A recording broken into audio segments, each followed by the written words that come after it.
৩০৯ বছর ঘুম ঈমান বাঁচানোর এক অবিশ্বাস্য গল্প। ভাবো তো, একটা পৃথিবী যেখানে সত্য বলা অপরাধ, যেখানে মানুষ আল্লাহর নাম নিলেই শাস্তি দেওয়া হয়। সেই অন্ধকার যুগে শুরু হয় এক অসাধারণ গল্প।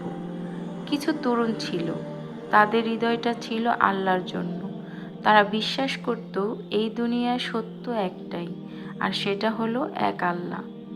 এই সাহসী তরুণদের বলা হয় আসহাবে কাহফ। কিন্তু তাদের সামনে ছিল এক কঠিন প্রশ্ন: ঈমান বাঁচাবে নাকি দুনিয়ার ভয় পেয়ে চুপ থাকবে? তারা বেছে নিল আল্লাহকে। সব কিছু ছেড়ে দিয়ে, ঘর, পরিবার, নিরাপত্তা সব ছেড়ে চলে গেল অজানার পথে। তারা আশ্রয় নিল এক নির্জন গুহায়।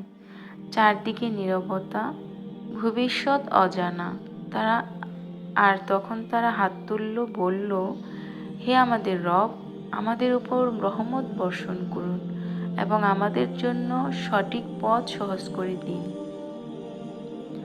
আর তারপর যা ঘটল তা কল্পনার বাইরে। আল্লাহ তাদের ঘুম পাড়িয়ে দিলেন।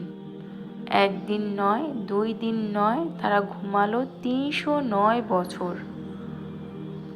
অতঃপর একদিন তারা জেগে উঠল। তাদের মনে হলো হয়তো একদিন বা তার কম সময় ঘুমিয়েছিল। কিন্তু দুনিয়ায় তখন আর আগের মতো ছিল না। তখন তারা শহরে গেল। সব কিছু বদলে গেছে। অত্যাচার নেই, ভয় নেই। মানুষ এখন বলে, লা ইলাহা ইল্লাল্লাহ। এই গল্প শুধু একটা ঘটনা না, এটা একটা বার্তা। যারা আল্লাহর জন্য ত্যাগ করে, আল্লাহ তাদের জন্য একা রাখেন না, তাদের কখনোই একা রাখেন না।